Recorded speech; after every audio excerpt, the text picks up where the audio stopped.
सबको जय मसीह की। आप सबका स्वागत है। ये जूम मीट भी है और हम लोग सब घर पे भी कुछ लोग बैठे हैं और ये जो खुला बाइबल अध्ययन है ये इसके लिए रखा गया है कि ताकि आप अपने सवाल को पूछ सकें, चाहे वो बाइबल से हो चाहे दुनिया की हो, और हमारी यही चेष्टा होगी कि हम वचन के द्वारा उसका उत्तर दें ताकि आप उससे लाभान्वित हो सकें। मैं आप एक छोटी सी दुआ करने के लिए मेरी वाइफ बीना को बोलूँगा ताकि ये सेशन शुरू करें। पिता परमेश्वर, आपका धन्यवाद करते हैं आज के दिन के लिए। जितने लोग प्यारे खुदावंदा हमारे इस छोटे से झुंड के अंदर जुड़े हैं प्रभु, हम यही आपसे गुजारिश करते हैं, आस रखते हैं प्रभु आपकी सामर्थ एक एक को परिपक्व करे, एक एक को सिद्ध करे, आपकी उपस्थिति से, आपके दर्शनों से, आपके जीवित वचनों से प्यारे परमेश्वर स्थिर करे। जीवन की इस दौड़ में प्यारे खुदावंदा वचन को कैसे इस्तेमाल करना है प्रभु आप सिखाएं। पवित्र आत्मा, आज आपका स्वागत है। और प्यारे खुदावंदा अंधकार की शक्तियों से वचन को लेके कैसे लड़ना है प्रभु, ये भी आज आप सिखाएं प्यारे खुदावंदा, और स्मरण भी दिलाएं जैसे आपका वचन है कि आप पवित्र आत्मा एक सहायक हैं हमारे लिए, जो हमारी हर परिस्थिति में सहायता और मदद करने को तैयार हैं। इसलिए हम यही प्रार्थना करते हैं कि एक एक जन का मन समझ तेजोमय हो प्रभु जी, और आपका गहरा प्रभाव वचनों का, आपकी उपस्थिति का प्रभु जी छाया रहे प्यारे खुदावंदा। जिसको चंगाई चाहिए प्रभु आपका अनुग्रह चंगाई दे, जिसको छुटकारा वो छुटकारा पाए, जिसको बुद्धि और समझ ज्योतिर्मय हो, प्रकाशन हो प्रभु आप प्रकाशमान कीजिए। और खुदावंदा जिनकी परिस्थितियां इस तरह की हैं प्रभु जी, प्यारे खुदावंदा उनके परिस्थिति के पहाड़ समुंदर में डूब जाए, क्योंकि प्रभु आपका वचन ये कहता है आपकी उपस्थिति में यीशु मसीह स्वतंत्रता है। हम धन्यवाद करते हैं आप वो दैविक स्वतंत्रता प्रदान करने हर परिस्थिति के अंदर हमारी, उसके लिए प्रभु आपकी सामर्थ, आपके जोरावर हाथ प्रभु जी जीवनों में एक एक के परिवारों में चाहिए स्वर्गीय पिता।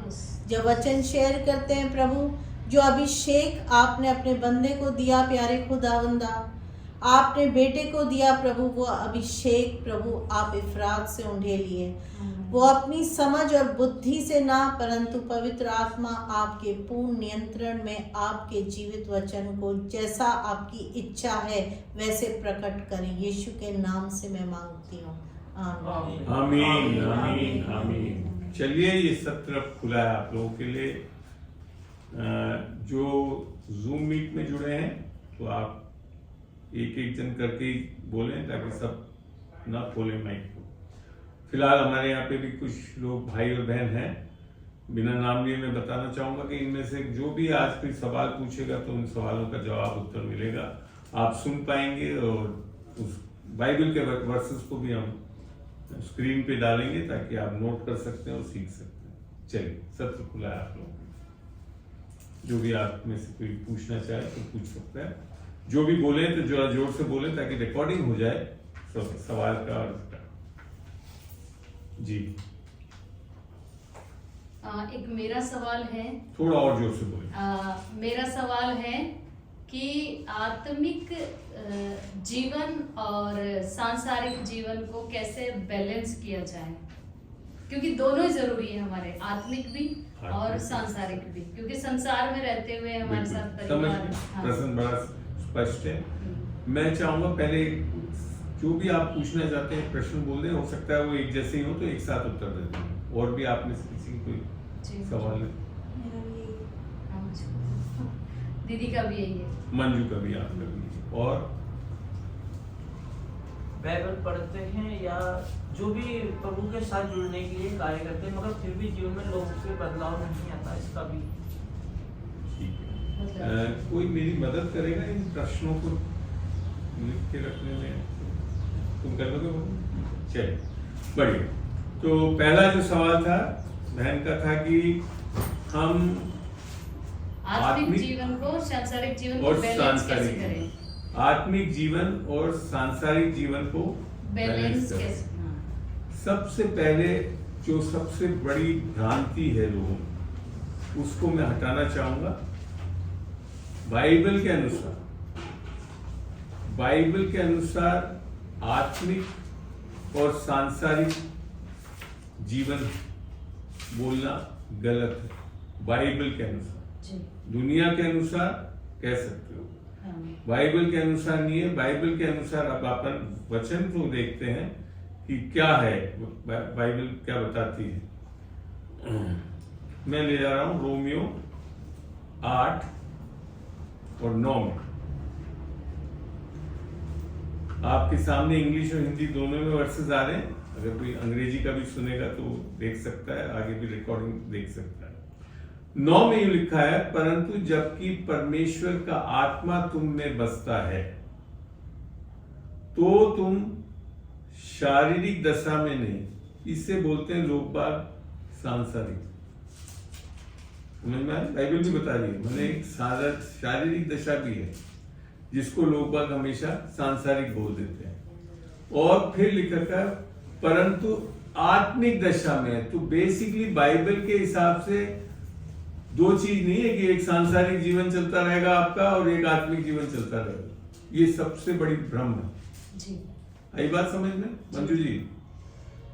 अभी अच्छा, मेरे को जो दूध निकालना काम करना है ये तो शारीरिक या सांसारिक है, ऐसा नहीं है।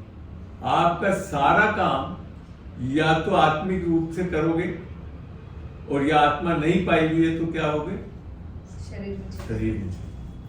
अब समझ में आ रही मैं क्यों बोल रहा था इतना कि क्यों बैठना। आप अगर बस में भी चल के आ रहे हो तो आपका जीवन एक्चुअली में आत्मिक ही है, सांसारिक नहीं हो सकता आपका। जब हमने, और ये कब बदलता है हमारा? जब हमने यीशु मसीह को अपना उद्धारकर्ता और प्रभु ग्रहण करा, तब जाकर हम आत्मिक होते। तो ये चीज बता रहा आगे, आत्मिक दशा में हो यदि किसी में मसीह का आत्मा नहीं तो वे उसका जन्म नहीं। तो हमारा जब नया जन्म होता है, जैसे बाइबल बताती है, यीशु मसीह ने भी बोला कि जब तक आपका नया जन्म नहीं होगा तो तुम परमेश्वर के राज्य में दाखिल नहीं होगी। तो आत्मिक जीवन में दाखिल होने का तरीका क्या है? नया जन्म। तो लोगों में, आप संसार में निस्संदेह, और आप और हम भी पहले क्या थे? हम सब शारीरिक थे और सांसारिक ही बोलते रहते थे। मगर जिस दिन आपको सुसमाचार मिला, जब पता पड़ा कि यीशु मसीह मेरे पापों के लिए मारा गया, गाड़ा गया, तीसरे दिन जी उठा, जब हमने इसको अंगीकार करा और विश्वास किया तो हमारे अंदर एक जो बदलाव आया, क्या हुआ कि हमारे को यीशु मसीह की आत्मा हमारे अंदर मिल गई, जिसको यहाँ पे बाइबल में यदि किसी में मसीह की आत्मा नहीं तो उसका जन्म नहीं। तो अब आप समझ पा रहे हैं कि आप जब लोग बाग संसार में जो लोग हैं वो क्योंकि उद्धार नहीं पाए हुए हैं तो वो तो सब शारीरिक या सांसारिक ही जीवन है। मगर जिस दिन संसार में रहते हुए आपने उद्धार पा लिया, नया जन्म पा लिया, तो आपका क्या हो गया? आप आत्मिक हो गए। अब आप कैसे चलते हो? आत्मा से चलते हो। चलना चाहिए, मैं कोई जरूरी नहीं कि चलो, ये भी देखते हैं वचन से, गलतियों को खोलते हैं। आज बहुत अच्छा प्रश्न आया, ये पहला ही, और मैं समझता हूं इसमें आज बहुत चीजें आप सीख सकोगे। गलतियों का 5 खोल रहा हूं। उससे पहले हम आगे बढ़े तो यहीं पे रोमियो में, यहाँ पे हम एक चीज और दिखाना चाहता था वहीं से वचन से। रोमियो 8 में, रोमियो 8 के 14 में क्या लिखा है? जब नया जन्म पा लिया तो क्या हो गया? इसलिए कि जितने लोग परमेश्वर की आत्मा के चलाए चलते हैं वे ही परमेश्वर के पुत्र हैं। तो अगर आपका नया जन्म नहीं हुआ, आपने आत्मा नहीं पाया, तो आत्मिक होंगे नहीं, और जब तक आत्मिक नहीं होंगे तो आप आत्मा से चलाए भी नहीं चलते। सिर्फ घर में बैठ के बाइबल पढ़ लेना, 2 गीत गा लेना, हालेलुया कर लेना, प्रेज द लॉर्ड आत्मिक नहीं है, कोई जरूरी नहीं है। आत्मिक लोग कर सकते हैं वो चीज, मगर ये कोई जरूरी नहीं है कि ये कोई कर रहा है तो वो आत्मिक है। विजय जी समझ रहे हैं? जी हाँ। है ना? क्योंकि आप देखेंगे, आप चर्च में भी जाएंगे, हम लोग तो मिल जाएंगे बहुत लोग ऐसे। मैं 40 साल तक चर्च में जाकर ये सब बोलता रहता था, करता रहता, मगर तब भी मैं आत्मिक नहीं बना। तो ये जब ये होता है तब परमेश्वर के पुत्र कहलाते हैं। तो आपका ये मानना कि 2 जीवन है, नहीं है, एक ही जीवन है। या तो वो आत्मिक होगा या संपूर्ण रीति से वो शारीरिक, संसारिक भी नहीं बोलूंगा, बाइबल का शब्द है शारीरिक, समझे? संसारिक जीवन कोई जरूरी नहीं है कि आत्मिक नहीं हो। मैं आज इस संसार में रहता हूँ, सारी संसार की चीजों में काम करता हूँ, सब कुछ करता हूँ, मन में आत्मिक है। अब बात समझ में आ रही कि संसारिक शब्द से हमको नहीं डिफाइन करना, शारीरिक शब्द है जो सही शब्द, कि हम आत्मिक हैं या शारीरिक है। शारीरिक व्यक्ति बड़े आराम से, जैसे आप लोग जो सोचते सांसारिक लगता है, मगर आत्मिक लोग भी, आज मैं जैसे उदाहरण के तौर पे, जैसा दिन भर की सारी चीजें करता हूँ, मैं गाड़ी में जाता हूँ, एसी में बैठता हूँ, सब चीज करता हूँ, लोगों का मानना होता है ये सांसारिक है, नहीं ये सांसारिक, क्योंकि मैं आत्मिक हूं, तो इन चीजों से मेरे ऊपर इफेक्ट नहीं आएगा, मैं इन चीजों पे इफेक्ट करूंगा। मेरे अंदर जो आत्मा है ना, उस चीज को गलतियों में बहुत अच्छी तरह समझाया है। यहां तक समझ में आया? जी।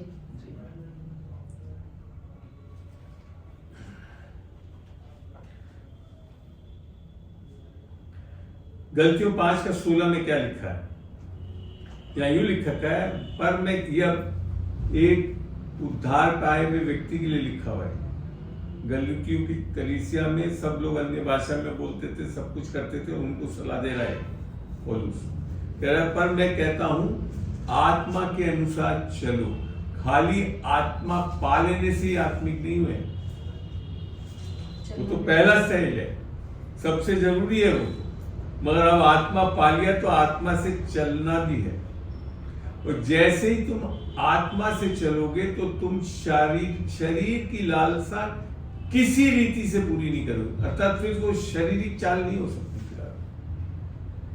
मने विश्वासी भी शारीरिक चाल चल सकता है, ये बता रहा है पौलुस। उद्धार पा लिया, आत्मा पा लिया, तब भी शारीरिक चाल चल सकती है। और ये आप देखते हो, आप अपने खुद के जीवन में भी देखते हो कि एक दिन में आप बदल नहीं जाते, शुरुआत तो करते हो, मगर है ना, तो ये लालसा किसी रीति से पूरी नहीं करोगे। अब बात आती है, तो फिर ये वाली जो चाल चलने के लिए बोल रहा है कि आत्मा के अनुसार चलो, तो ये कैसे चल सकते हैं? इसको देखते हैं वचन के अनुसार। अच्छा लग रहा है? हाँ, बढ़िया लग रहा है, बिल्कुल बढ़िया।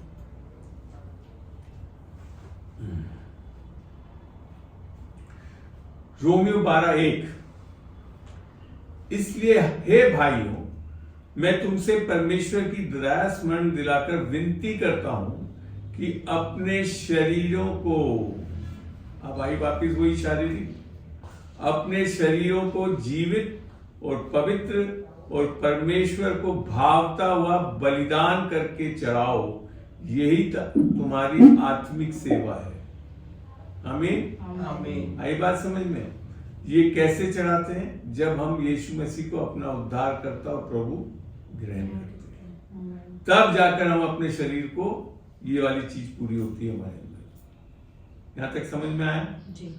अब क्या होना चाहिए? और अब ये बता रहा है कि ऊपर वाला वचन जो है इससे जुड़ा हुआ है, और इस संसार के सदृश्य ना बनो। अभी बातें चल रही थी ना सांसारिक, और ये तो शारीरिक व्यक्ति तो सांसारिक ही रहेगा। जो जुड़ रहे हैं वो अपनी माइक बंद कर दे प्लीज। तो और इस संसार के सदृश्य ना बनो, परंतु तुम्हारी बुद्धि के नए हो जाने से, आत्मा के नए नहीं लिख रखा है, बुद्धि के नए हो जाने से तुम्हारा चाल चलन भी बदलता जाए। आत्मा में जिस दिन आपने यीशु मसीह को ग्रहण करा और यीशु की आत्मा की बसावट आपके अंदर हो गई, 100% बिल्कुल पवित्र है, निर्दोष है, निष्कलंक है, कोई पाप नहीं हुआ। परंतु कहां पे है अभी भी जो बदलना है? हमारे बुद्धि में, जो अभी हमने पढ़ा ना गलतियों में, कि आत्मा के अनुसार चलो तो तुम शरीर की लालसाओं को पूरा नहीं करोगे। कब होगा? जब आप इस बुद्धि को परमेश्वर के वचन से नया करते जाए। तो आगे लिखा, चाल चलन भी बदलता जाए, जिससे तुम परमेश्वर की भली और भावती और सिद्ध इच्छा अनुभव से मालूम करते रहो। आत्मिक जगत, आत्मा में तो क्या है, एक पल में हो गया सब कुछ, प्राण में नहीं हुआ। प्राण में तो अनुभव करना पड़ेगा आपको, दिन प्रतिदिन आपके जीवन में बदलाव आना पड़ेगा, तब है असली मसीहा। अगर ये नहीं हो रहा है और ये सोच रहे हो कि हाँ मैं यीशु मसीह को ग्रहण कर लिया और स्वर्ग पहुंच जाऊंगा, सबसे बड़ी भूल करके बैठा हुआ है। क्योंकि जिसने उद्धार पाया है, आत्मा पाया है, तो उसके अंदर दूसरी चीज ये होनी चाहिए, वो वचन को जाएगा, वचन को पढ़ेगा, नया करेगा और चलेगा। वचन से क्यों होना है ये भी देखते हैं। ये एक चीज है, उसको बोलते हैं सैंक्टिफिकेशन, पवित्रता होती है इससे। 17 का यूहन्ना 17 पढ़ रहा हूं। यहां क्या लिखा है? सत्य के द्वारा। किसके द्वारा? सत्य के द्वारा। सत्य के द्वारा। न्यूज़पेपर के द्वारा कर रहे हैं लोग, सुबह उठते ही न्यूज़पेपर पढ़ना। कहानी की किताबों के द्वारा, फिल्मों के द्वारा, यहां तक अब मैं बोलता हूं यूट्यूब के चैनलों के द्वारा भी नहीं होगा। सत्य के द्वारा उन्हें पवित्र कर, तेरा वचन सत्य है। क्या नया होगा? वचन से तुम्हारा नया होगा। तो इस चीज को जब हम करने वाले होंगे और वचन से नया करेंगे, तब जाकर हमारे अंदर क्या बदलाव दिखेगा।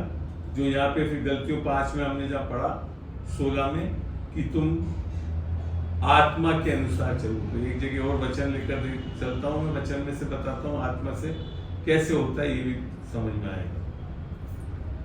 यूहन्ना 6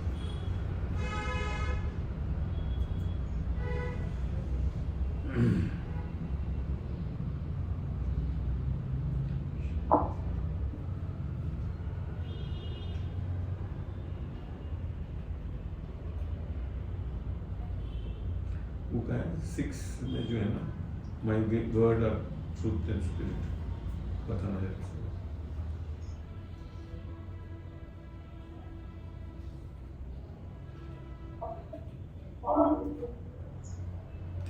यूहन्ना 6 में ही है, वचन अभी बता देंगे। जहां लिख रखा, मेरा वचन आत्मा और सच्चाई है। मेरा वचन आत्मा और सच्चाई है। सत्य है। 6 का 63। 6 का 63, बड़ा अच्छा, थैंक यू। देख लीजिए एक दूसरे की कितनी मदद चाहिए अपन लोगों को। आत्मा तो जीवनदायक है, न्यूज़पेपर जीवनदायक नहीं है, यूट्यूब का चैनल से कोई जरूरी नहीं है जीवनदायक हो। आत्मा तो जीवनदायक है।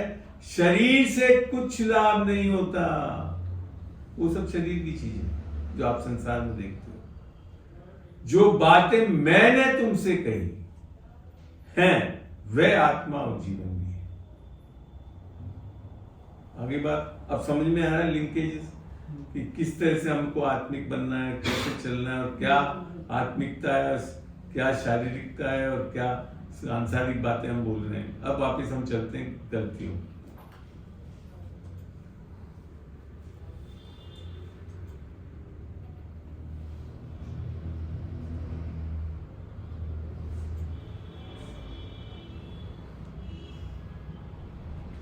अब जो दूसरी जो आपको के हमेशा आता है ना, आपने जैसे बोला, किसने आपने बोला ना भैया, कि कैसे हम बदलें अपने आप, हाँ। कैसे चीजें बदलें। हाँ। पहली चीज आपको सत्य को जानना है कि आप बदल चुके हैं।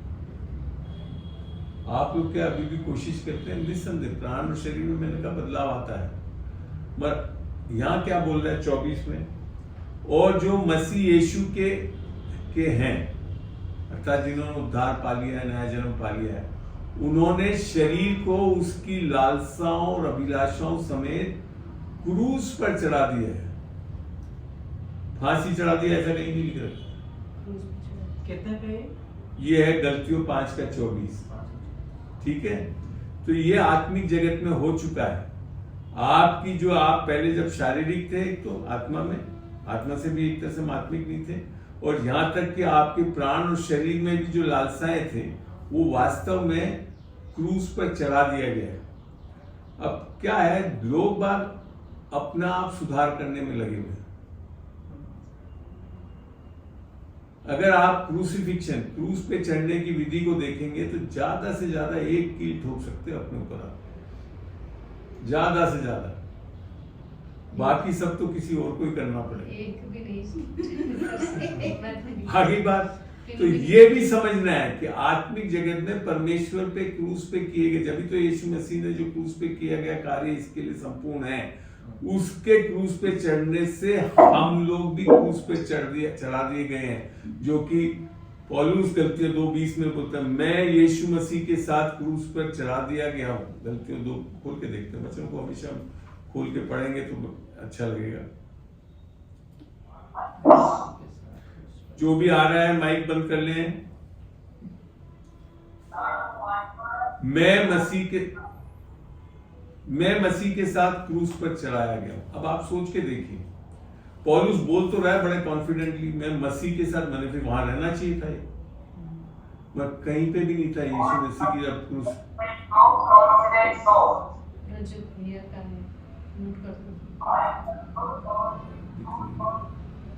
चलिए,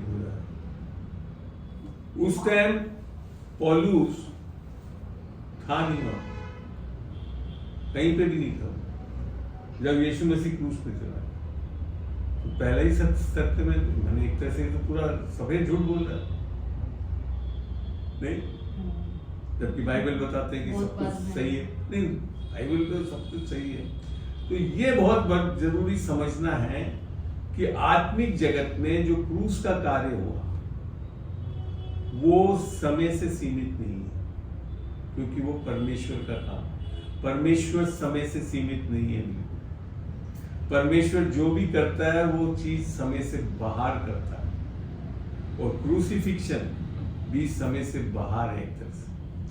इसके लिए पौलुस भी वहां पे क्रूस पे चढ़ाया गया, और खाली पौलुस ही नहीं, आगे लिख रखा है हम सब यीशु मसीह के साथ क्रूस पे चढ़ाए गए। वचन बता, अब समझ में आता है कि आपका जो शरीर का जो प्राण और उसमें जो था, जो लालसाएं थी, वो सब क्या हो गई जब पौलुस गलतियों में लिखा था ना, हम क्रूस पे चढ़ा दिए गए, अर्थात 2000 साल पहले ही चढ़ा दिए गए। पता नहीं, मगर हम जैसे ही उसको खत्म करने की कोशिश करेंगे तो जाग जाएगा। और धर्म में यही होता है कि हम ठीक करने में लग जाते हैं। हमको सबसे पहले मानना है कि हमारे अंदर जो भी अगर चीज आ रही है, बोलना है वचन के अनुसार, ये यीशु मसीह के साथ क्रूस पे चढ़ा दिया गया है, आज ये जीवित रह ही नहीं सकता मेरे अंदर।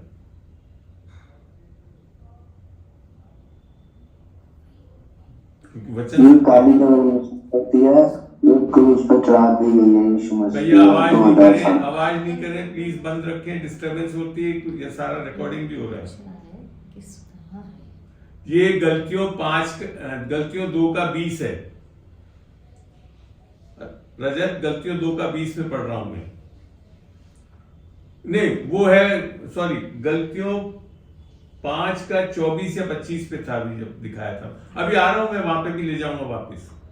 ठीक है, तो यहां लिखा था मैं मसीह के साथ क्रूस पर चढ़ाया गया और अब मैं जीवित नहीं गया। ये दूसरा सत्य आत्मिक,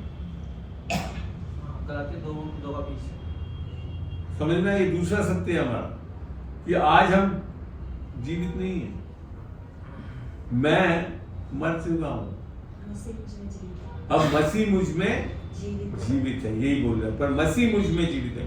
तो आत्मा में जो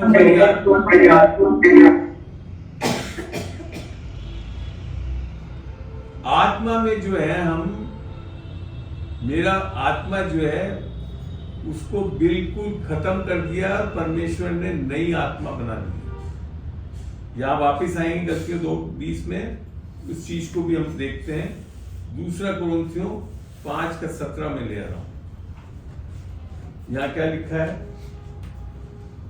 इसलिए ध्यान से देखिए, इसलिए यदि मैंने अब हमारे हाथ में है, यदि कोई मसीह में है, हर कोई नहीं है मसीह में, जिसने यीशु मसीह को अपना उद्धार करता प्रभु ग्रहण करा, अंगीकार करा, वही है, वह नई सृष्टि है। जब तक ये नहीं करा तो कौन सी सृष्टि रहती है? हमारी पुरानी रहती है। जब सांसारिक और ये सब बातें आती ना, वो इसके लिए आती। जब ही उसने बोला तुम संसार के सदृश्य ना बने रहो, वो हमारे हाथ में है, हमको यीशु मसीह को ग्रहण करना है। तो नई सृष्टि है, पुरानी बातें बीत गई है, देखो वो सब नई हो गई है। इसको भी कंफ्यूज करते हैं लोग। आपका कर्म सारा खत्म नहीं हो जाता इससे, मगर क्या बदल जाता है? आत्मा में क्या हो गया? कुछ भी नहीं है जो पाप से संबंधित है। यही चीज गलतियों में 2:20 में जब बोल रहा है पौलुस, वापिस चलेंगे जब भी समझ में आएगा। आप लोग कोई भी शंका हो तो बीच में रोक के पूछ सकते हैं मेरे को। तो यहां लिखा, मैं मसीह के साथ क्रूस पर चढ़ाया गया हूं और अब मैं जीवित ना रहा, पर मसीह मुझ में जीवित है, और मैं शरीर में अब तो जो जीवित हूं, मैंने अब दूसरी बात भी बोल रहा है कि शरीर में जीवित हूं, मैं जिंदा फिरता चलता हूं, मैं जीवित हूं, तो केवल विश्वास से। एक मिनट, बहुत जल्दी नहीं पूछ जाओ। विश्वास, कई लोग अपने विश्वास से जीवित है, गलत है वो। केवल उस विश्वास से जीवित हूं, मैंने और किसी का विश्वास है, या आपका विश्वास नहीं चाहिए। केवल उस विश्वास से जीवित हूं जो परमेश्वर के, यहां हिंदी में लिखा है जो परमेश्वर के पुत्र है, अंग्रेजी में बहुत अच्छा लिखा है, by the faith of the son of God, परमेश्वर के बेटे के विश्वास से मैं अब जीवित हूं, और वो आत्मिक विश्वास है, उससे जीवित हूं। तब हम शरीर में नहीं चलेंगे, तब हम आत्मा से चलेंगे। और वो हो कैसे रहा है? जिसने मुझसे प्रेम किया और मेरे लिए अपने आप को दे दिया, अर्थात सुसमाचार से। अब वापिस हम गलतियों 5 में जहां पढ़ रहे थे, जहां भी इसने पूछा भी कहां पे लिखा है,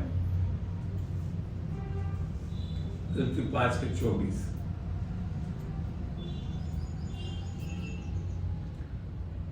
तो और जो यीशु मसीह के हैं उन्हें शरीर को उसकी लालसाओं और अभिलाषाओं समेत क्रूस पर चढ़ा दिया है। फिर आगे क्या लिख रखा है? यदि, फिर वापस हमारे हाथ में है ये, यदि हम आत्मा के द्वारा जीवित हैं, अर्थात हमने अपना उद्धार पा लिया है, नया जीवन पा लिया है, तो आत्मा के अनुसार चले भी।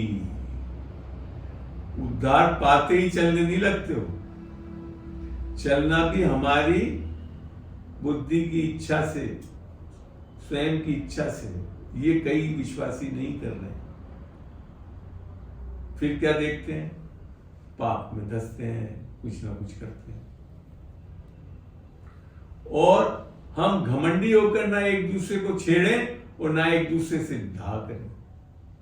यहां तक बोल रहे, अरे मैं तो बहुत ज्यादा आत्मिक हूं। ये घमंड नहीं आना चाहिए कभी भी। 1 मिनट में गिर सकते हो। अभी दिखाता हूं वचन में।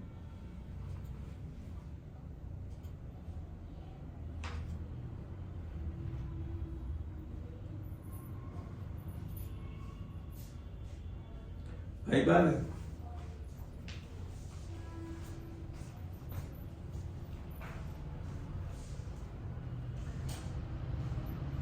गलतियां 6:14।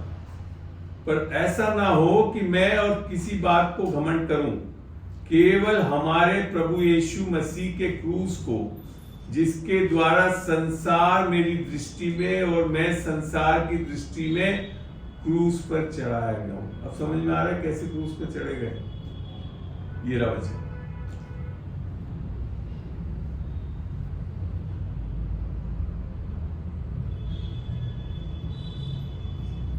तो ये बात समझ, और कभी भी हमारे अंदर ये घमंड नहीं आना चाहिए कि हम सब कुछ जानते हैं।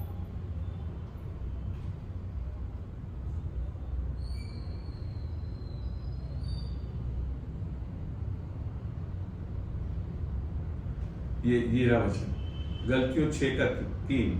क्योंकि यदि कोई कुछ ना होने पर भी अपने आप को कुछ समझता है तो अपने आप को धोखा देता है। समझ में आ रही है? पर हर एक अपने ही काम को जांच ले और तब दूसरे के विषय में नहीं परंतु अपने ही विषय में उसको घमंड करने का अवसर होगा। ठीक है ना? तो यहां आप समझ में आया आपको? इधर आ जाए बेटा, आ गया, इधर नहीं हो।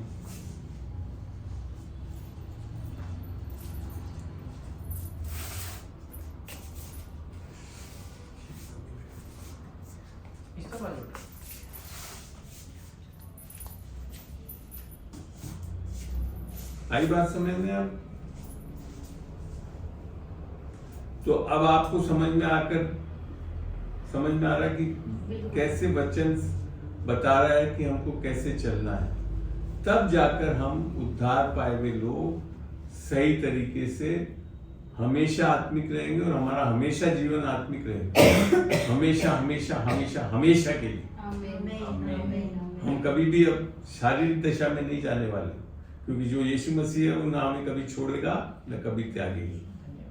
मगर हमारे बुद्धि और प्राण में जो बुद्धि और शरीर में हम कहीं ना कहीं चूक सकते हैं जब तक कि हम वचन के अनुसार उसको पूर्ण रूप से नया न करें। इसके लिए वचन में जाना बहुत जरूरी है, क्योंकि आप जैसे ही उद्धार पाते हैं तो आपका एक विरोधी भी है। ठीक है ना?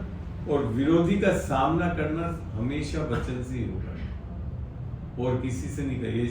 यीशु मसीह को भी क्या करा? जैसे ही आत्मा में भर के जा रहा था जंगल में, क्या करा? कौन आया? चेले आए? कौन है? शैतान है। और एक दिन 2 दिन नहीं, 40 दिन रात और दिन आकर उसको परीक्षा डालता रहे। मगर आज आपको और मेरे को घबराने की जरूरत नहीं है, क्योंकि शैतान आकर परीक्षा में तो डालने की कोशिश करेगा, मगर यीशु मसीह ने हमारे को रास्ता दिखा दिया है, शस्त्र दे दिए हैं, आत्मिक पूरी ढाल दे दी, सब कुछ मिल चुका है। आज हमको शैतान से डरना नहीं है, हमको कुचल सकते हैं, हरा सकते हैं, सब कुछ कर सकते हैं उसके साथ। ये फर्क आ गया। यीशु मसीह ने भी ऐसे ही करा, उसको हम भी कर सकते हैं। तो ये बोलना कि अब विश्वासी हो, आज ने यीशु मसीह को ग्रहण कर लिया, ये सब ऐसा क्यों हो रहा है? तो देखते हैं वचन से क्या लिख रखा है।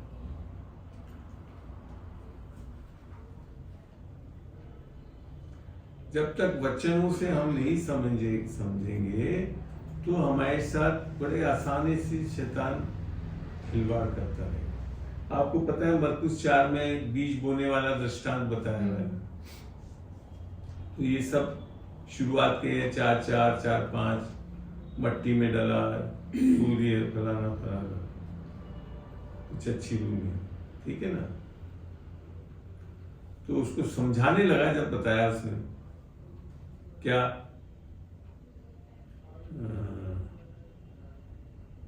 समझ में आ रहा है?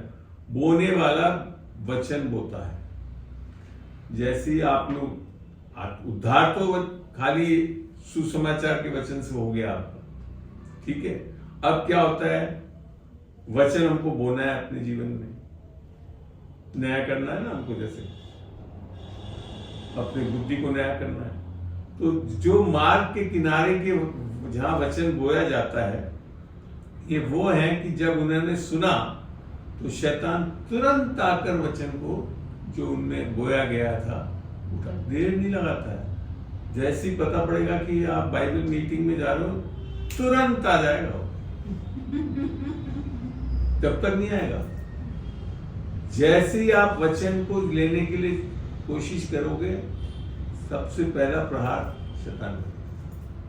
क्योंकि वही से शुरुआत। ये लिखा था ना, तुरंत आकर वचन को जो उनमें बोया गया है उठा ले जाता है। आज अभी बो भी रहा हूं तो उठाकर ले जा सकता है। कौन को उठाकर ले? जिन्होंने समझा नहीं उसको। इस वचन को जब तक समझ नहीं आएगी तो 1 मिनट में वो उठाकर ले जाएगा। फिर लिखा था, और वैसे ही जो पथरीली भूमि पर बोए जाते हैं, ये वे हैं कि जो वचन को सुनकर तुरंत आनंद से ग्रहण कर सकते हैं। ग्रहण भी कर लिए। हाँ, बिल्कुल सत्य है। यीशु मसीह के कोड़े खाने से हम चंगे हो गए। ठीक है, मगर क्या लिखता है? परंतु अपने भीतर जड़ ना रखने के कारण वे थोड़ी दिनों के लिए रहते हैं। आ रही अब समझ में आज क्यों हमारे विश्वासी जीवन में ये सब उतार चढ़ाव आता है? थोड़े दिनों के लिए रहता है। इसके बाद जब वचन के कारण, किसके कारण? यीशु मसीह निसंदेह वचन है, मलिका का वचन के कारण उन पर कलेश, उपद्रव, तो वे तुरंत ठोकर खाते। किसका है ये? मरकुस 4:17। ये बहुत इंपॉर्टेंट है। आपके उन्नति से नहीं, आपके आशीषों से नहीं, आपके पास जैसी वचन आता है तो ये होता है। ठीक है, फिर क्या लिखा है? और जो झाड़ियों में बोए गए हैं वे जिन्हें वचन सुना और संसार की चिंता, मुझे दूध निकालना है, मेरा कम कैसे होगा, और धन का धोखा, मेरी कमाई कहां से आएगी, और वस्तुओं का लोभ उनमें समाकर वचन को दबा देता है और वो निष्फल रह जाते हैं। तो तरक्की क्यों नहीं आ रही? कि तरक्की क्यों नहीं हो रही? मैं तो सुबह शाम तक यीशु मसीह को मानती हूँ, बाइबल पढ़ती हूँ, मगर कहाँ समझ में आएगा? आप लोग की प्रायोरिटी क्या है? संसार की चिंता, कमाई कैसे करेंगे, लोग कैसे आएगा। ठीक है ना? इन चीजों के कारण ये प्रॉब्लम होती है। आए समझ में बेटा? यहाँ ध्यान दो, आने वाले सब आ जाएंगे, आ जाएंगे। अब ऐसी जगह बता रहा है, और जो अच्छी भूमि में बोए गए हैं, तो यहाँ मत खुश हो जाना कि अच्छी भूमि बस एक आखिरी चॉइस है। नहीं, अच्छी भूमि में भी 3 तरीके की भूमियां हैं। जो वचन सुनकर ग्रहण करते और फल लाते हैं। आई बात समझ? कोई 30 गुना, कोई 60 गुना और कोई 100 गुना। तो पहले दिन ही नहीं आ जाएगा सारा। अगर 10 गुना भी आ गया तो मान के चलो वचन काम करने लग गया। मगर फिर बने रहना है हमको, फिर 30 गुना लाना है, फिर हमको आगे चल के 60 गुना लाना है, और फिर हमको 100 गुना मिलेगा। ये हमारा स्थिति है आत्मिक उन्नति की। कोई 10 गुना में ही अटका हुआ है, कोई 30 गुना में जा रहा है, कोई 60 गुना में जा रहा है, और कोई 100 गुना में जा रहा है। ये फर्क पड़ता है। तो आत्मिक जो बोल के हम जो चल रहे हैं, आत्मिक तो हम उसी दिन हो गए जिस दिन हमने यीशु मसीह को ग्रहण करा। मगर प्राण और शरीर में हमारा हृदय पे जो बोना है वो भी इसी में ही आता है। तो वहां ये सारी चीजें हैं, और ये सब वचन से संबंधित है। क्योंकि परमेश्वर का राज्य वचन के बिना नहीं चलता। तो इस चीज को जब तक नहीं समझेंगे तो हम लोग जो है फिर जूझते रहते हैं। फिर कहते हैं हम तो विश्वासी भी हो गया, उद्धार भी पा लिया, मगर कुछ नहीं। यही चीज यीशु मसीह ने जब मरियम और मार्था की बात बोली तो बोला, मार्था तू तो दिन भर क्या कर रही हो? ये ऊपर वाला काम कर रही हो। संसार की चिंता, क्या खाकर बिनाऊं? यीशु मसीह के लिए, ऐसा भी नहीं है और किसी के लिए। आंटी के लिए आज क्या बना कर ले जाऊं? और वस्तुओं का लोभ, ये मगर यीशु मसीह में मरियम क्या कर रही है? एक चीज करने के लिए, और वो नहीं कर रहे हैं। वो अंकल यहाँ पे यही बोलते हैं कि एक चीज के लिए आ जाओ, मगर फिर बोलते हो और फिर जाकर यीशु मसीह लड़ाई करोगे, यीशु मसीह क्यों नहीं हो रहा है सब कुछ? तो यीशु मसीह ने बताया ना कौन सी एक चीज लेनी। जब एक चीज को लेते हैं तब जाकर हमारे अंदर बहुत बड़ा बदलाव आता है। बैठ जाए आप लोग, क्योंकि चल रहा है, वीडियो रिकॉर्डिंग भी हमारी होती है, इसके लिए सब लोग बैठ जाएं, ठीक है ना? अब यहां तक आप लोगों को समझ में आया है ना, क्यों हम खो रहे हैं चीजों को? तो पहला सवाल क्या था अभिमन्यु जी? एक तो था आत्मिक जीवन और संसारिक जीवन को बैलेंस कैसे करना। बिल्कुल। फिर जो प्रार्थना वचन पढ़ते हुए भी दुनिया में ही लगे रहते हैं। हाँ, वचन पढ़ते ही तो ये आ गया समझ में। यहाँ तक तो मैंने सब चीज समझा दी आपको वचन से। आप लोगों के लिए भी जो अभी आकर बैठे हैं, परेशान नहीं होना। जो भी सवाल सब है मैंने वीडियो रिकॉर्डिंग कर रखी है, यूट्यूब पे मिलेगा आपको आज का। अब आगे अपन बढ़ रहे हैं, खत्म नहीं हुआ है, अभी शुरू और चालू है। जो भी सवाल होंगे और उस पर विचार करेंगे, बातें करेंगे। और कोई सवाल था क्या अभिमन्यु जी अभी तक?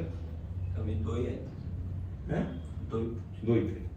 अब वापिस सेशन खुला है और अभी तक जो मैंने समझाया, जो लोग सुन रहे थे, उनको कोई सवाल उसमें पूछना हो तो पूछ ले, फिर आगे बढ़ते हैं। किरण, आपको भी जो अभी दो चीजों के सारे समझा दिया, उसमें कुछ पूछना है? नहीं तो फिर आगे अपन चलते हैं और चीजों को करने के लिए। जी बोले अंकल जी, जी बोलती थी मुझे। हाँ बोले रजत। जैसे हम 30 गुना 60 गुना 100 गुना, तो हमें कैसे पता चलेगा हम 60 पे 100 पे आ गए हैं?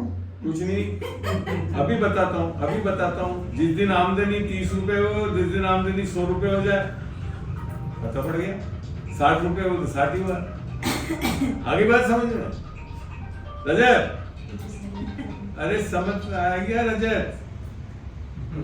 रजत बेटा बोल। नेटवर्क नहीं आता उसका नेटवर्क में दिक्कत है। तो अब उसके बाद और कोई सवाल है कुछ है तो पूछिए। हाँ, जैसे ये तो आपने समझा दिया कि वचन से। आपके मोबाइल्स काइंडली बंद कर दें, साइलेंट मोड पे कर लें। आपका रिकॉर्डिंग हो जाएगा, किसके पास से कॉल आए बाद में बात कर लें। जी हाँ, ये तो समझ में आ गया। लेकिन उसके बावजूद भी हम जैसे आत्मिक, हम आत्मा के द्वारा हैं, शरीर दोनों के विरोध में काम करता है। तो शरीर को कैसे आत्मा की तरफ खींचा जाए? बताए ना, वचन से। जब आप आत्मा से चलोगे, अर्थात वचन से चलोगे, तो आप हमेशा इस तरह रहोगे।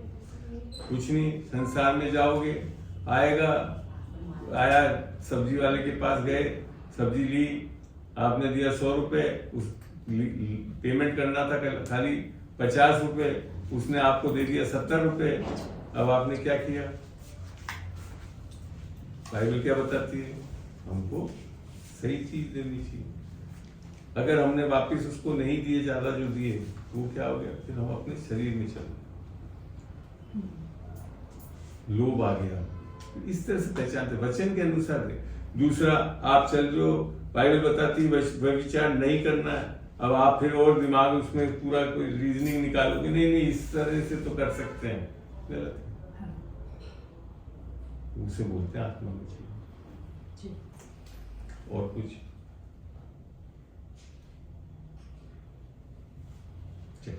अब और कोई सवाल? बोझ के तले दबे रहना। नोट करना। हाँ, बोझ के तले दबे रहना। जैसे हम संडे चर्च भी जाते हैं, अच्छे जोर से बोलो जरा। जैसे संडे चर्च भी जाते हैं, अच्छे अच्छे परिचरों को भी हम सुनते हैं, संगति भी रखते हैं, लेकिन फिर भी हमारे अंदर एक आत्मा में क्वेश्चन रहता है। और ये सबके हैं, बोल मैं रही हूँ, लेकिन ये सबके अंदर है कि उसके बावजूद भी जिस जगह पे हमको होना चाहिए वहां नहीं है हम, है ना? क्योंकि हमारी जो सच्चाई है सिर्फ परमेश्वर जानता है। लोग नहीं जानते। लोग नहीं जानते। लोगों के सामने तो किरण दीदी बहुत अच्छी है, अंकल बहुत अच्छे हैं, लेकिन व्यक्तिगत रूप से परमेश्वर के साथ जो हमारा एक रियल रिलेशन है, जो वो कितना पवित्र है, और वो नहीं होता तब हम बोझ के तले दबे रहते हैं। और किसी ना कोई प्रॉब्लम हमारे अंदर ऐसी चलती रहती है जिसको हम छोड़ नहीं पाते हैं। ये दूसरी चीज हुई। हाँ। एक तो हम चल रहे हैं, कैसे चल रहे हैं पता पड़े। हाँ। और कुछ हाँ, कि और भी किसी के प्रश्न क्यों ये सब पूछिए। होने के बावजूद भी मैं हम- इसके लिए बोल रहा हूँ, आपके सारे प्रश्न आ जाए तो हो सकता है एक ही चीज से उत्तर मिल जाए। इसके लिए आप और कुछ बोलना चाहिए, पहले बोलो। मैथ्यू 7:16। ठीक है, थैंक यू। और कोई प्रश्न भी है इसके अनुसार है और कुछ पूछना है आपको? नहीं। पहली चीज आपने बोला कि हम कैसे जाने कि क्या चीज सही है। देखो, वचन के अनुसार बहुत चीजें आपको मिल जाएंगी, यूट्यूब पे बहुत सारे वीडियोस मिल जाएंगी, सब कुछ मिल जाएगा। पर बाइबल में जो तरीका है पता करने का कि कौन सही है, वो यीशु मसीह स्वयं बता रहा है। ठीक है। 7:15 मत्ती 7:15 बोल रहा है, झूठे भविष्यवक्ताओं से सावधान रहो, मने आएंगे, होंगे, जो भेड़ों के भेष में, देखो भेड़ियों के भेष में नहीं आते हैं, भेड़ों के भेष में तुम्हारे पास आते हैं। कहीं नहीं लिख रखा कि, मैं आपको सही बात बोलता हूं, हम लोग सोचते हैं बीएचपी वाले और ये है, नहीं, आपके अंदर में से निकलेंगे ये सब। परंतु अंतर में फाड़ने वाले भेड़िए हैं, अंदर से, सॉरी अंतर नहीं है, इनवर्डली, अंतर शब्द ही होगा इनवर्डली। फिर लिख रखा, उनके फलों से, किससे? उनके फलों से तुम उन्हें पहचान लोगे। अब फलों में क्या है, क्या फल होना चाहिए? प्रेम, आनंद, नहीं, बोलचाल। वो बहुत अच्छी बात है।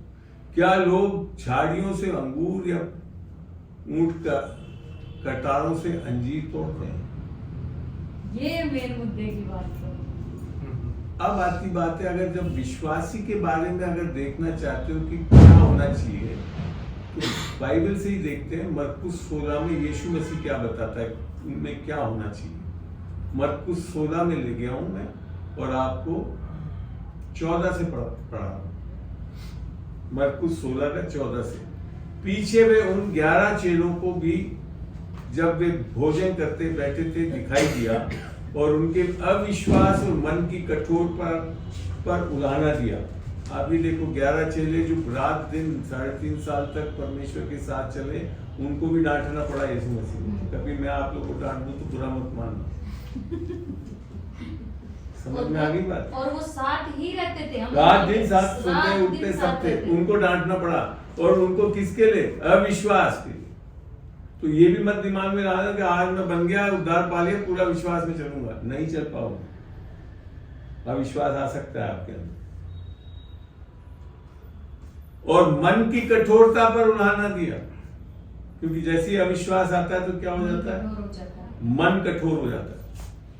फिर आप हर चीज को ग्रहण करने के लिए तैयार नहीं हो। ये वही स्थिति है जो हम बीजों वाली बात में बोल रहे थे। फिर क्या है, 100 गुना लाते लाते एक दूसरे 30 गुना ही हो जाएगा, क्योंकि कठोर हो गया। क्योंकि जिन्होंने उसके जी उठने के बाद उसे देखा था, उन्होंने उस पर विश्वास न किया था। जबकि यीशु मसीह दिन रात उनको बोलते रहा, मैं मरूंगा और तीसरे दिन जी उठूंगा। सब जब उठ गया, सामने आकर खड़ा है, तो भी नहीं मालूम, मान भी नहीं रहे, मालूम भी नहीं है, और होते हुए मान भी नहीं रहे। अब यीशु मसीह उन ऐसे लोगों को बोल रहा है जो विश्वास सिखा रहा है उनको, और बोल रहा है, और उसने उनसे कहा, तुम सारे जगत में जाकर सारी सृष्टि के लोगों को सुसमाचार प्रचार करो। ये सबसे पहला उत्तम संकेत है फल का। सुसमाचार क्या है? सिस्टर बता सकेंगे आप, सुसमाचार क्या है? परमेश्वर के काम। परमेश्वर के काम आप बता सकेंगे? बैठ के, कुछ खड़े होने की जरूरत नहीं, आप बता सकेंगे सिस्टर? मालिक का नाम में चलता रहो, विश्वास करो। यही सबसे बड़ा धोखा खाते हैं। काम सुसमाचार नहीं है। आपसे ज्यादा तो कौन सा महावीर इंटरनेशनल वाले करते हैं, न्यूज़पेपर भी करते हैं। बहुत लोग करते हैं। सुसमाचार काम नहीं है, सुसमाचार जो काम यीशु मसीह ने कर दिया है उसको बताने वाले होना चाहिए। यीशु से। आप बहुत कुछ कह सकते हो, हाँ मेरे साथ दुआ करो, फास्टिंग करो, ये सब काम भी बोल सकते हो, पर वो सुसमाचार नहीं है। सुसमाचार मात्र अगर देखना चाहते हो डेफिनेशन सहित है तो वापिस मैं आऊंगा यहाँ पे।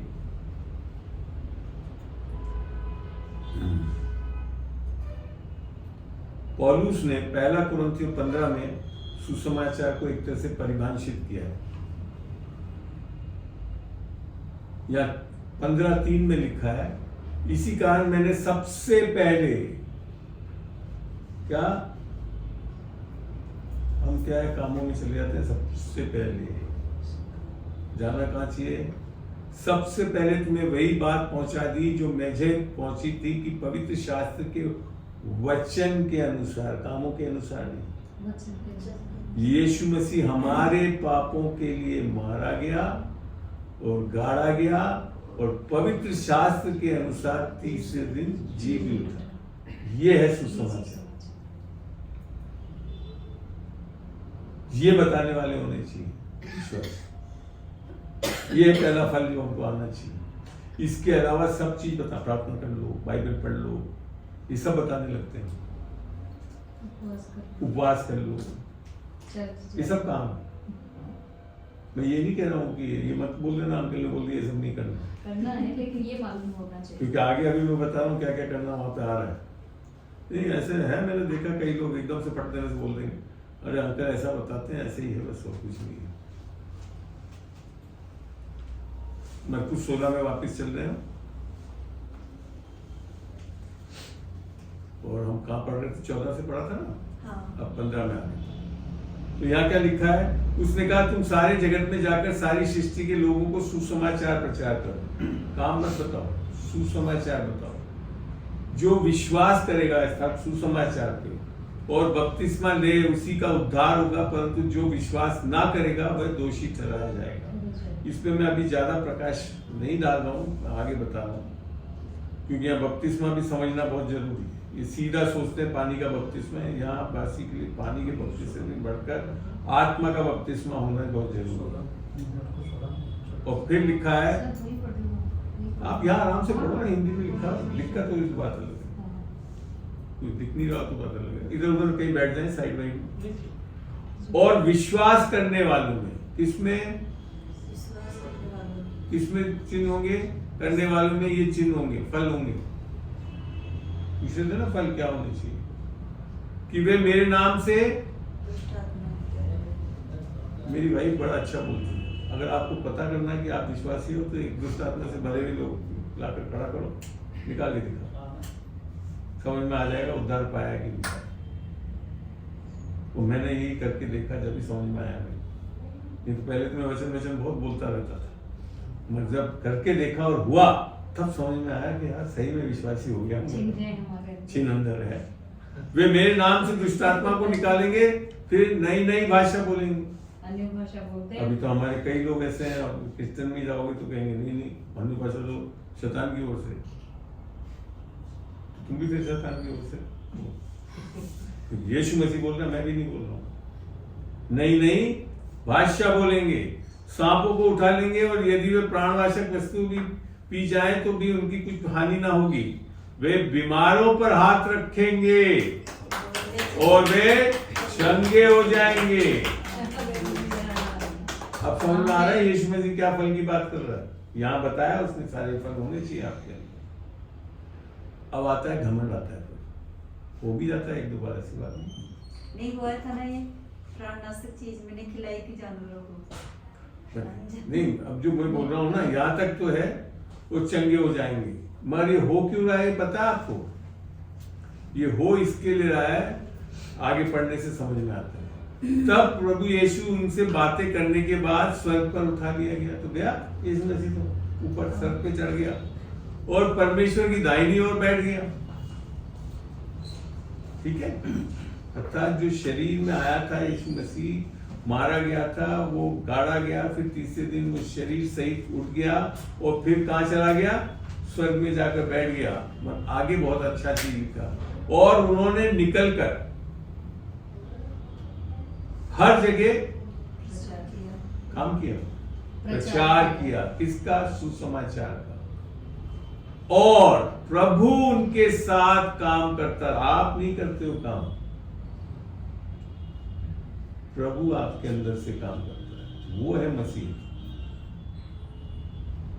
जब तक आप काम करते रहोगे, हो सकता है एक दिन 2 दिन कुछ हो जाएगा, हमेशा नहीं होगा। कब होगा?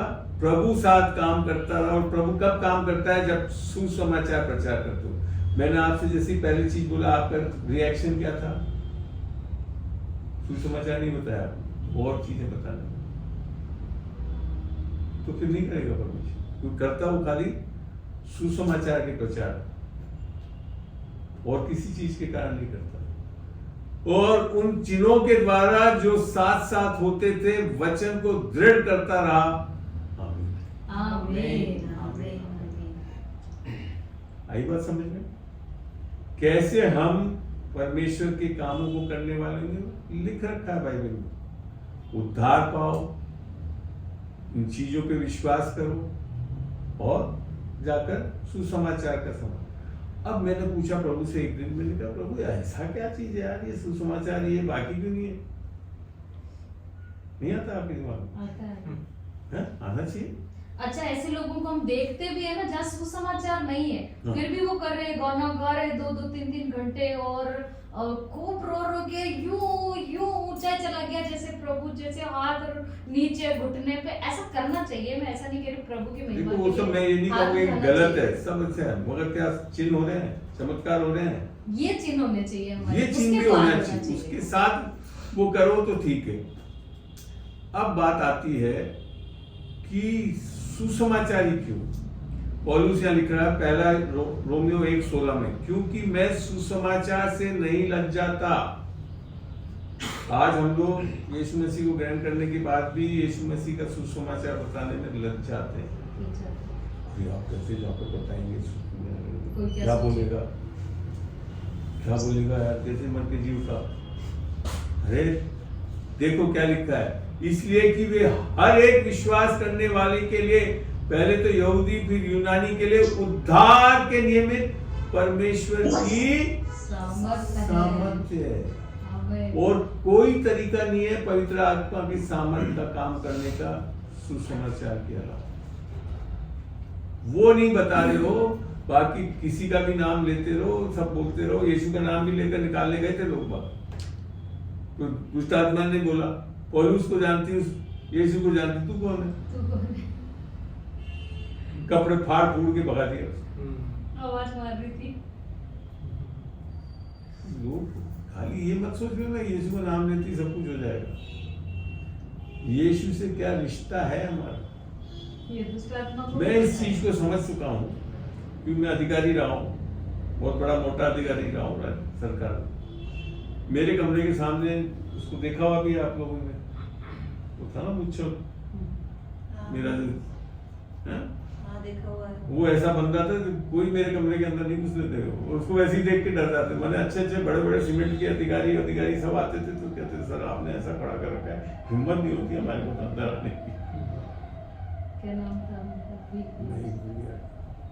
चल मेरा बेटा अमन और अमोल आते थे ना, तो वही व्यक्ति यूं दरवाजा खोल के धड़ दोनों बच्चे अंदर घुस के आ जाते। क्यों? वो भी जानता है कि इसका रिश्ता है, बेटा है, बेटा बेटी का रिश्ता जो होता था सही होता। तब आपके अंदर से सामर्थ्य काम करेगा। आगे बात समझ में? खाली यीशु के नाम लेने से नहीं हो जाता।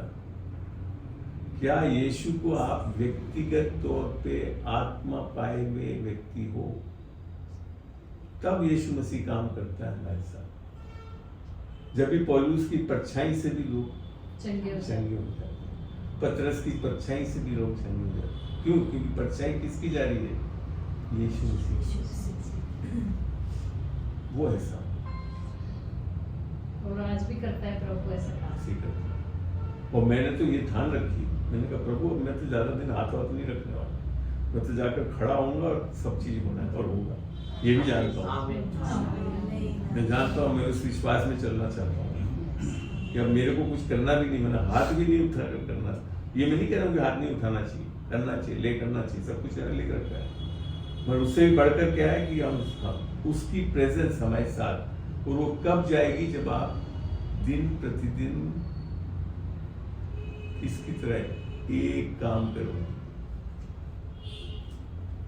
मार्था जैसे बने रहोगे तो नहीं रहेगी वो, मरियम जैसे बने रहोगे तब जाकर होगा। आमीन, आमीन। यही बात समझ में। तो क्या सवाल था और जवाब हुआ पूरा आज? हो गया। हो गया। अब और कोई सवाल पूछिए। बोझ वालों बता दिया। बोझ का पूछना है तो पूछो, एक बार वापिस पूछ लो। अनीश, आप लोग का कोई सवाल? जितेंद्र का कोई सवाल? Yes Anish. Yes uncle, uncle एक क्वेश्चन है मेरा अंकल। बिल्कुल पूछिए। रोमन्स, हाँ अंकल, रोमन्स 12:2 में पढ़ते हैं $12:2 अभी खोल देता हूँ। Be transformed by the renewal of mind. एक अंकल ये, और मैं आपको पता है, हाँ, एफिशिएंस 4:23 है।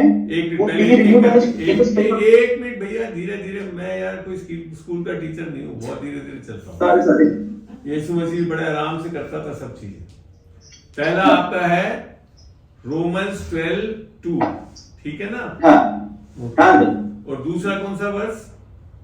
अंकल ये एफिशिएंस 4:23। एफिशिएंस 4:23 और बस चलिए पहले चलते हैं आपका रोमियो 12:2। वैसे हम अभी सुबह वाली शिक्षा में बताया भी था, इसको मैं एक से ले रहा हूं आप सबके, क्योंकि कुछ लोग नए यहाँ पे बैठे हैं। यहाँ लिखा का, इसलिए हे भाइयों मैं तुम, इसलिए मैंने ये और भी ऊपर से भी जुड़ा हुआ है, इसको एक बार और ऊपर से भी चढ़ते हैं, 11 भी देखते हैं इसमें और अच्छा लगेगा। हमेशा वचन को पूरा खदोड़ के देख लिया करो। 11 का खत्म कहाँ होता है? 36 पे क्या खत्म होता है देख लेते हैं, बाकी फिर वहां से पढ़ लेंगे। क्योंकि उसकी ओर से और उसी के द्वारा और उसी के लिए सब कुछ, यहाँ ये समझ में आ रहा है, यीशु मसीह के लिए सब कुछ बने। आप, मैं, दुनिया की सारी, इवन शैतान भी उसी के लिए बना हुआ। एक तरह से बनाया नहीं है उसने, अंत में उसको भी नाश कर देगा, बच नहीं पाएगा। अब देखते हैं रोमियो 12:1। तो अब संदर्भ समझ में आ रहा है। यीशु मसीह की महानता के बारे में बताते हुए पौलुस क्या लिखा है? इसलिए, क्योंकि वो महान है, सर्वोच्च है, इसलिए हे भाइयों मैं तुमसे परमेश्वर की दया स्मरण दिलाकर विनती करता हूं। दया स्मरण क्या? क्योंकि उसने हमारा उद्धार किया, अनुग्रह से ही हमारा उद्धार हुआ है, विश्वास के द्वारा। दया स्मरण दिलाकर विनती करता हूं कि अपने शरीरों को, आत्मा के लिए नहीं लिख रखा है, शरीरों को जीवित और पवित्र और परमेश्वर का भावता हुआ बलिदान करके चढ़ाओ, यही तुम्हारी आत्मिक सेवा है। अब आप बताओ कैसे आप यार ये करोगे? कोई सोच के बताओ, इस पे थोड़ा मनन करें जब आगे बढ़े। पहली बात तो सब बोल दिया मैंने। यहाँ लिखेगा कैसे करना है हमको? भावता हुआ बलिदान करके चढ़ाओ, जीवित और पवित्र, जैसे है वैसे ही समर्पण हो जाए। अच्छा, ये सुपर स्पिरिचुअल है। क्योंकि पवित्र कैसे करेंगे? खुद से पवित्र हो नहीं सकते, क्योंकि प्रभु ये अभी हमने वचन देखा हुआ है, इसी पे वापस ले आता हूं तो समझ में आ जाएगा। वापस फिर यहाँ आएंगे। अनीश देख रहे हो आप? चलिए ठीक है। कैसे होता है ये? इससे होता है, जो अभी हमने पढ़ा भी था, इस वचन को देखा भी था, मनन भी करा था। मैं मसीह के साथ क्रूस पर चढ़ाया गया हूं, जीवित था और क्या हो गया? मर गया हूं। वहां यही लिख रखा ना, है ना? वहां यही तो लिख रखा। और अब मैं जीवित भी हूं पर मसीह मुझ में जीवित है, और मैं शरीर में, अब मैं जो जीवित हूं केवल उसके विश्वास से। अब समझ में आता है रोमियो वाला 12:1 कैसे पूरा होता है।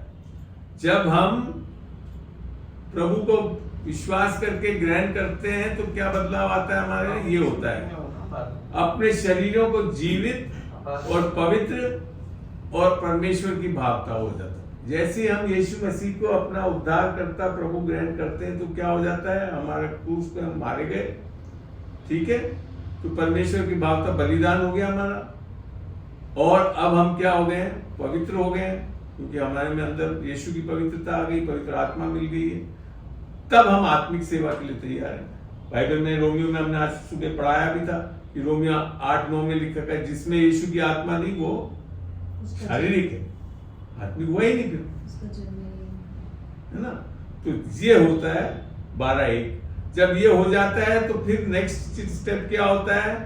नेक्स्ट स्टेप है ये आप सीधा इसमें कूद जाते हैं लोग बाग। नया जन्म तो हुआ नहीं, आत्मिक हुए नहीं, और सीधा फिर अपना बाइबल पढ़ के हम सही हो जाएंगे नहीं होता है। इस संसार के सदृश्य ना बनो। जब तक हमने उद्धार नहीं पाया तो हम किसके सदृश्य हैं? शारीरिक हैं, जो आज सुबह की शिक्षा में आप शुरू से सुनना। आज का वीडियो ये पूरा मैंने लिया भी है, उसमें समझ में आ जाएगा। तो क्या हो जाता है? परंतु तुम्हारी बुद्धि के नए हो जाने से तुम्हारा चाल चलन भी बदलता जाए, जिससे तुम परमेश्वर की भली और भावती और सिद्ध इच्छा अनुभव से मालूम करते रहो। अनुभव दिखाई दिया, 2-4 जन को चंगा करो, फलाना करो, तो पता पड़ जाएगा कि कितने सिद्ध इच्छा में चल रहे हो। बाकी तो मैं बहुत अच्छा IFS ऑफिसर था, संसार की रीति से तो बहुत अच्छा था, मैं परमेश्वर की रीति से कुछ भी नहीं कर रहा था।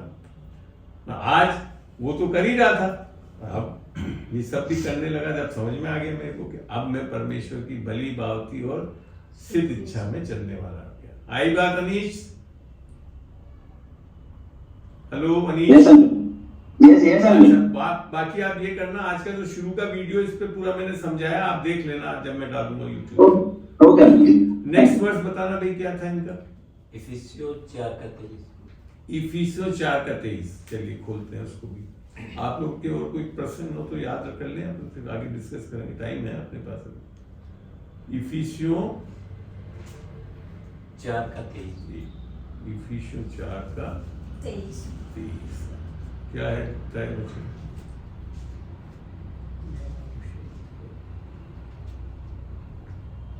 इसको ऊपर से पढ़ना पड़ेगा। और कि तुम अपने चाल चलन के पुरान, वहां पे भी अभी आया था रोमियो में, तुम्हारा चाल चलन बदलता जाए। कैसे बदलता है? पुराने मनुष्यत्व को, अर्थात संसार के सदृश्य ना रहते हुए पुराने मनुष्यत्व को भरमाने वाली अभिलाषाओं के अनुसार भ्रष्ट होता जाता है, उतार डालो। ये हमारे हाथ में है। कैसे उतार डालते हैं? वचन से नया करके हमारे इस चीज को, जब हमको पता पड़ता है कि हम यीशु मसीह में परमेश्वर की धार्मिकता है, परमेश्वर ने हमारे पापों को हमारे विरुद्ध रखा ही नहीं, सबको माफ कर दिया, तो हमारा क्या हो जाएगा? पता पड़ जाएगा कि अब हमारा न्याय नहीं होगा। तो आपको ये बताओ, अगर कोर्ट केस चल रहा हो तो आप शांत बैठ सकते हो? यही तो है यीशु मसीह का सुसमाचार में प्रभाव। माफ कर दिया है तो कितने आजाद से चल सकते हैं। दिल ठोक के रखा, शैतान अगर बोलता हाँ तूने वो पाप माफ कर दिया है यही तो है बोलने का, अंगीकार करने का चाहिए। फिर आप बोलता है भ्रष्ट होते जाता है, उतार डालो और अपने मन के वापस। देखो ये वही बात आ गई, आत्मा को नया नहीं करना है, मन के आत्मिक स्वभाव में नए बातें बनते जाओ। कैसे बनोगे? परमेश्वर के वचन को डालोगे जितना, और नए मनुष्यत्व को पहन लो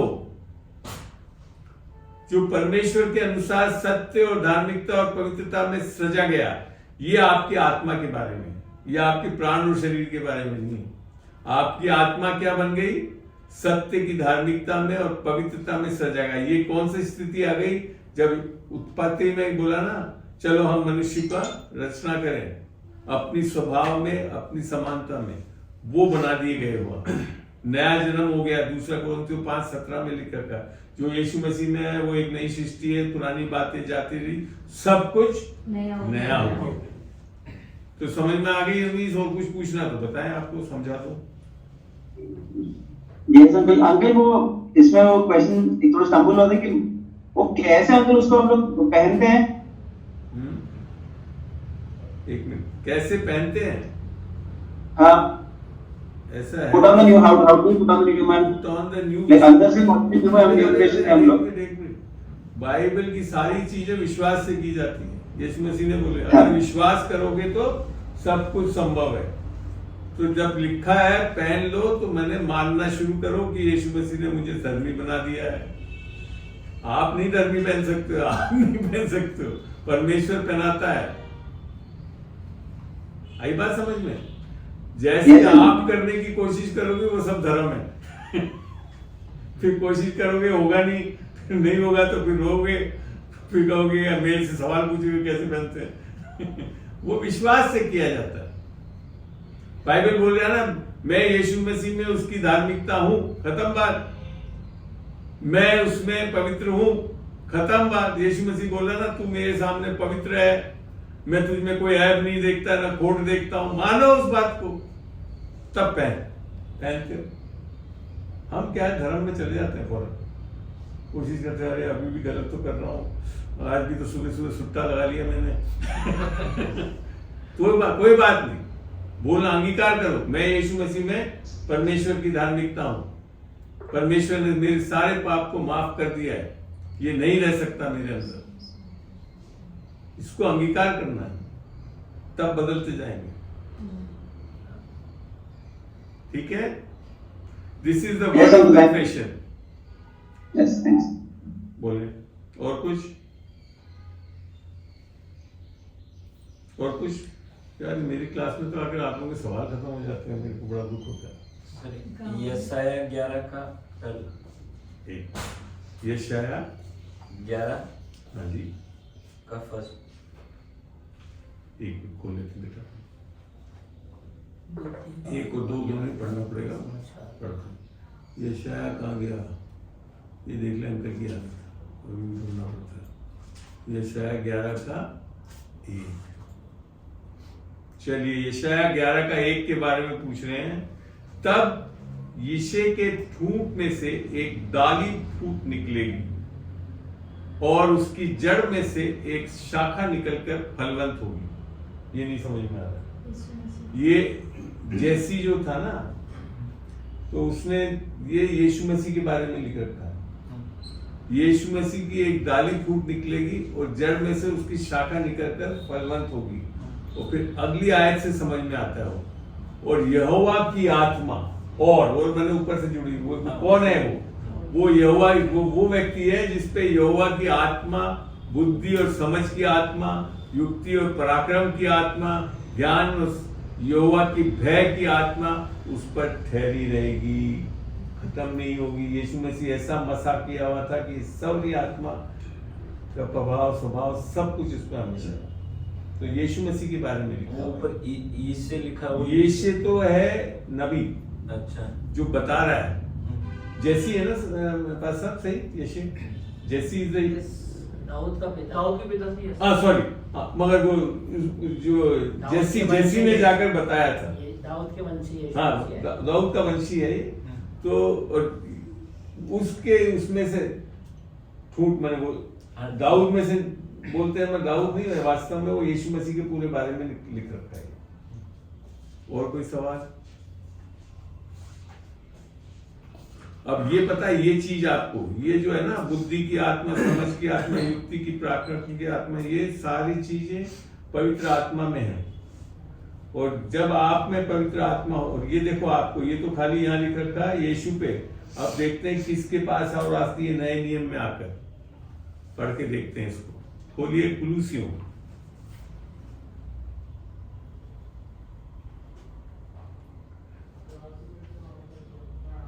कुलूसियों 2:9।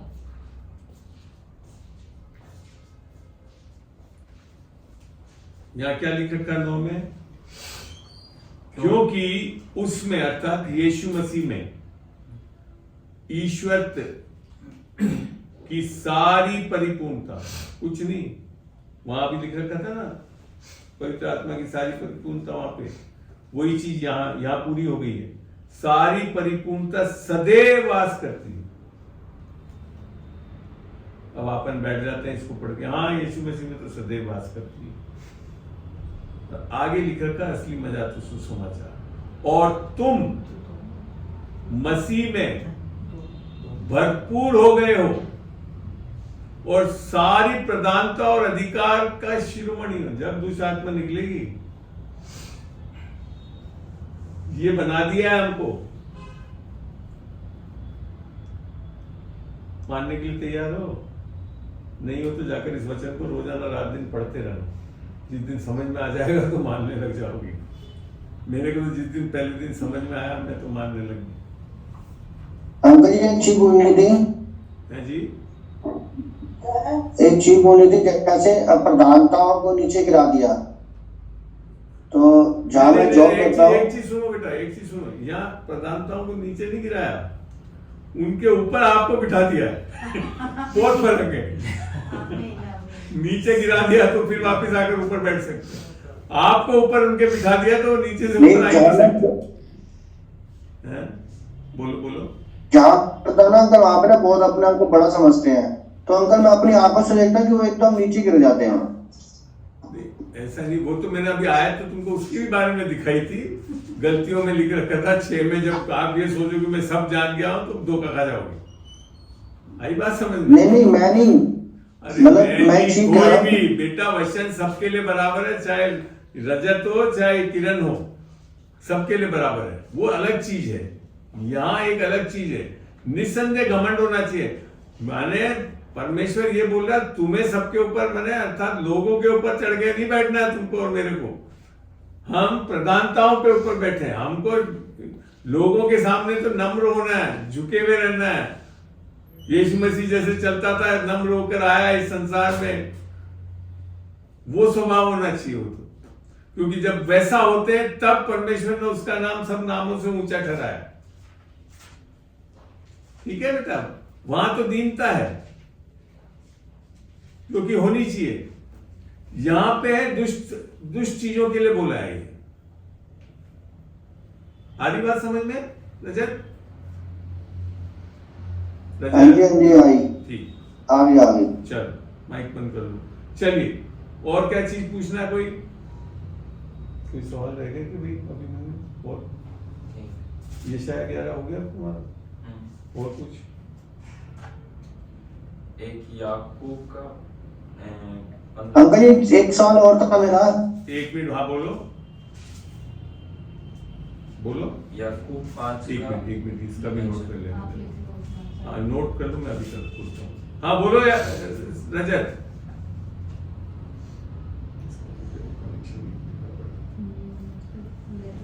अच्छा नहीं होंगे तो हम किसी पे हाथ रख के प्रार्थना करते हैं तो वो कुछ होता नहीं उनको, तो फिर हमें बड़ा फील होता है। ऐसा क्यों होता है?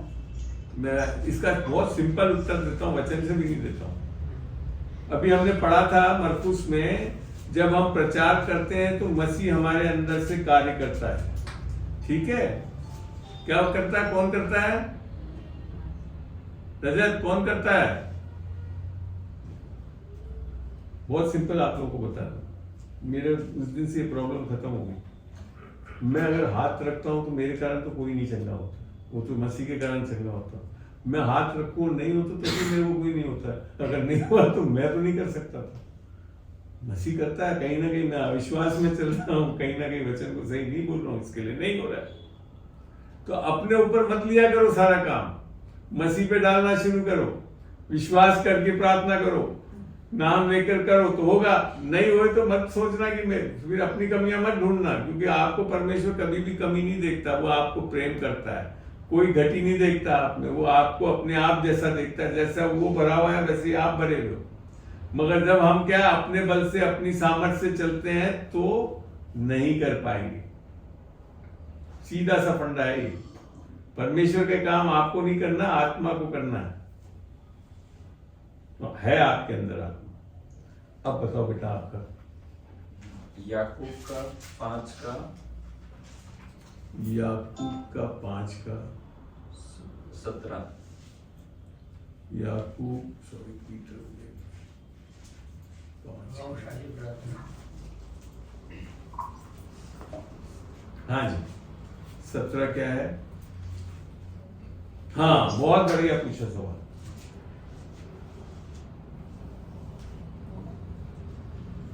अंकल मेरा सवाल तो रह गया था। क्या रह गया बेटा, सुना नहीं तूने? मैंने तो सब जवाब दे दिया तेरे सवाल। डिस्कनेक्ट हो गया, डिस्कनेक्ट। हाँ तो कोई बात नहीं, अभी डिस्कनेक्ट हो गया। मैं ये बोल रहा था, देखो आप हाथ रखने से लोग चंगे नहीं होते हैं, क्योंकि यीशु मसीह आपके अंदर है, इसके लिए चंगे होते हैं। ठीक है, तो पहली चीज तो ये दिमाग में से हटा लो कि आपके कारण कोई चंगा हो रहा है। तो कभी भी दिमाग में नहीं आएगा कि अच्छा हाथ, तो प्रभु का धन्यवाद लो, प्रभु नहीं हुआ तो मेरी गलती है, कहीं ना कहीं मैं अविश्वास में चल रहा हूँ, कहीं ना कहीं मैंने वचन को सही ढंग से बोला नहीं। उसको ढूंढो, अपने अंदर कमी मत ढूंढो इस तरह की कि मैंने क्या गलत कर दिया, समझे? और यीशु मसीह के कारण होता है, ठीक है? 16 क्या होता है? तो प्रभु हमें अगुवाई करेगा ना कि मैं हाथ रखूं ना रखूं।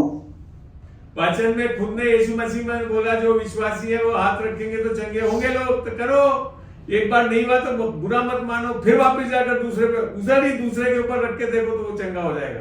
मेरे साथ भी हुआ है कई बार एक जन से करा नहीं हुआ, दूसरे पे रखा तो हो गया। क्योंकि कई चीजें होती है इसमें बेटा, इन्वॉल्वमेंट, लोगों का विश्वास भी होता है। यीशु मसीह ने कई बार बोला तेरे विश्वास ने तुझे चंगा किया। लोग खुद विश्वास में अविश्वास में चलते रहते हैं, नहीं होगा।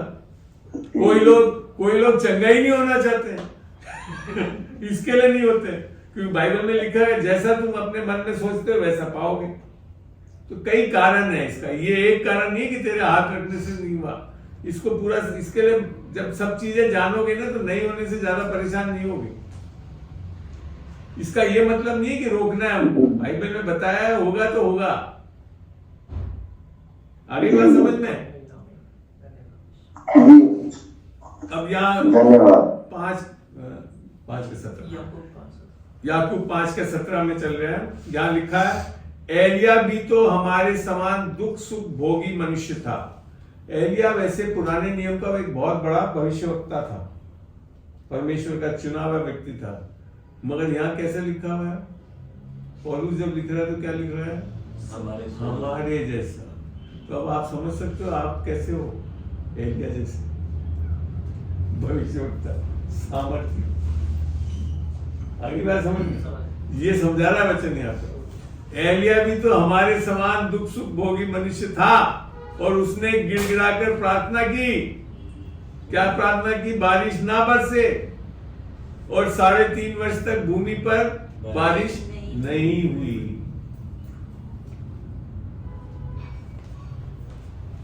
ये गवाह है मेरे सामने। मीटिंग चल रही थी अपने अजमेर में, किनकी? बारिश आ गई, मैंने खाली एक डंडी लगाई, बारिश बंद हो गई। बारिश भी भयंकर बारिश, मैंने टेंट में तो पानी, टेंट वेंट ऐसे उड़ते ही रहते हैं। ऐसे मैंने भैया को बताया, मैंने भी बताया। हाँ, मेरे उनके मुंह से आप थे इस मीटिंग में थे क्या? बंद हो गई बारिश? नहीं, वहां नहीं थे। मैं तो ये जानता था एलिया भी तो हमारे समान दुख सुख भोगी मनुष्य था और उसने गिड़गिड़ाकर प्रार्थना की कि बारिश ना बरसे, और 3.5 वर्ष तक भूमि पर बारिश नहीं। अभी एक दिन हम लोग वहां से दिल्ली से आ रहे थे, खूब बारिश का ऐलान हो गया, सब हो गया। बीना ने गाड़ी में बैठती बोला आज कोई बारिश नहीं होगी, कुछ नहीं हुई। दिल्ली से लेकर जयपुर तक कोई बारिश नहीं हुई। कल उसके बाद खूब बारिश हुई आने के बाद। कल की भी एक गवाही है। कल ज्योति का फोन आया था, उनके किसी चाचा की ताऊ की बेटी की शादी थी, तो कह रही खूब बढ़िया तैयारी कर रखी और ऐसी घटाएं छा रही है कि है ना सारा बिगाड़ा हो जाएगा। मुझे पता है दीदी आप प्रार्थना करोगे और नहीं होगी। मैं रात को मैसेज करके पूछा ठीक है बारिश कर तो रही थी, बहुत कहती नहीं हुई। मैंने कहा बांध देते हैं बारिश को। हवा के झोंके बहुत भयंकर थे। यहाँ पे भी छुट्टी को बांध दिया। देखो वहां पे नहीं, बच्चन को देखो यहाँ क्या लिख रखा है, 3 साल तक बारिश नहीं हुई। फिर उसने प्रार्थना की तो आकाश से वर्षा हुई और भूमि फलवंत हो गई। ये आपके हाथ में, ये जो संसार जो बना रखा है ना पृथ्वी, इस पे अधिकार आपको दे रखा है परमेश्वर ने। अगर हम इस्तेमाल नहीं करेंगे तो कुछ नहीं होगा। आप चंगे नहीं करोगे तो लोग भाई यीशु मसीह में आएंगे कैसे? आप लोग ये करो प्रार्थना करो, अरे प्रार्थना वो वाली करो जो ये इस तरह की हो। यहाँ प्रार्थना ही लिख रखा है, मतलब कौन सी प्रार्थना है? बारिश लाओ, बारिश बंद करो, चंगे हो, दुष्ट आत्मा निकालो, कैंसर भागे। नहीं हो तो एकदम से घबराओ मत, फिर बोलो। जब तक नहीं ठीक हो जाता बोलते रहो, छोड़ना ही नहीं। छोड़ना नहीं है, क्योंकि लिख रखा है तो होगा। हाँ। मैं तो यही विश्वास में चलता हूँ और देखता हूँ रोजाना कुछ ना कुछ अच्छी चीजें। मगर वो चीजें भी ध्यान देना चाहिए कि हमको पहले पता होना चाहिए हमारे अंदर है भी कि नहीं, क्योंकि आपके अंदर कोई है नहीं और बोलते रहोगे तो फिर क्या होगा? बोल जाएगा कि यीशु को जानता हूँ, पौलुस को जानता हूँ, रत्ना स्वामी को भी जानता हूँ, तू कौन है? पहचानना है, ये जानना चाहिए। बोल कौन रहा है। चलिए, और कोई सवाल?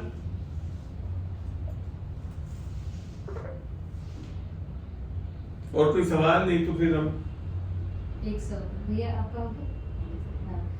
हाँ। एक सवाल मेरा और है, मेरा नहीं ये भी सबका है कि जोड़ से। उद्धार भी पा लिया, विश्वास भी करते हैं, चर्च भी जाते हैं, दान दसवां जीरा पुदीना सब करते हैं, है ना?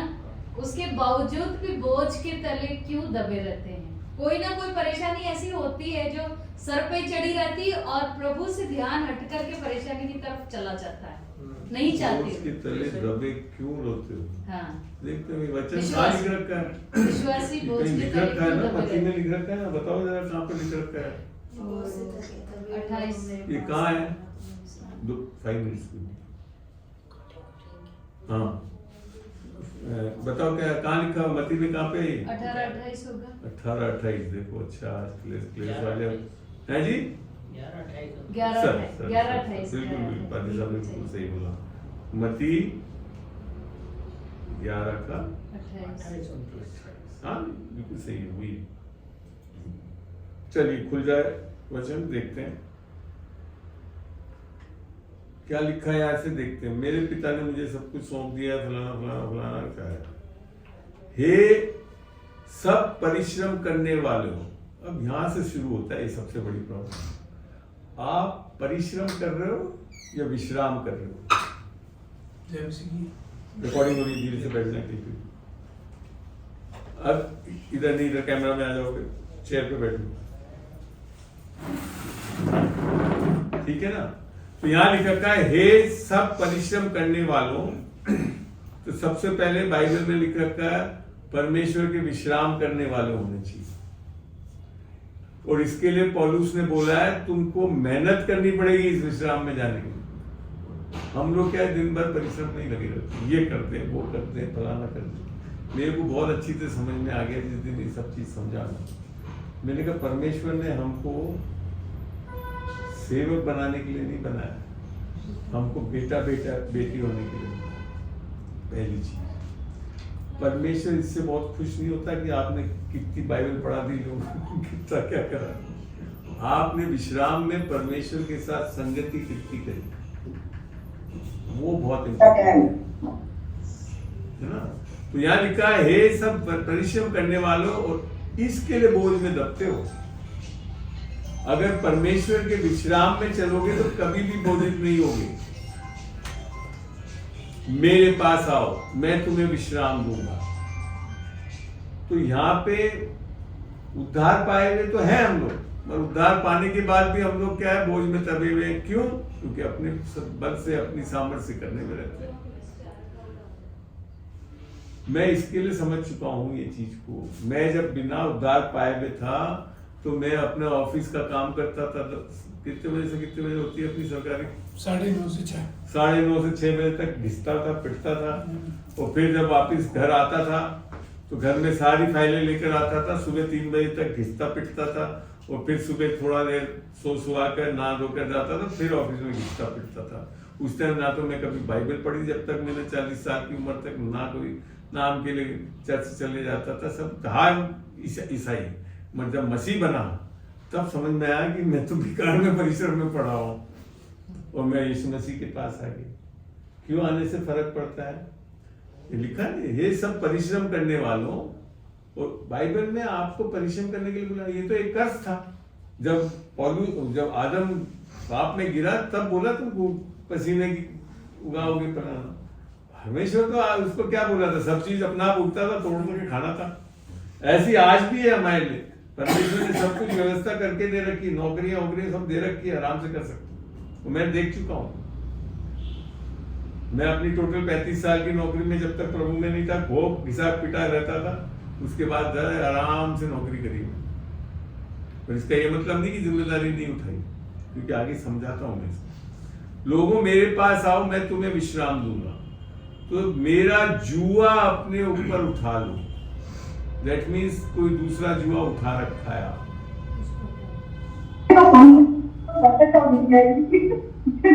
भैया बंद करें आपका माइक और मुझसे सीखो।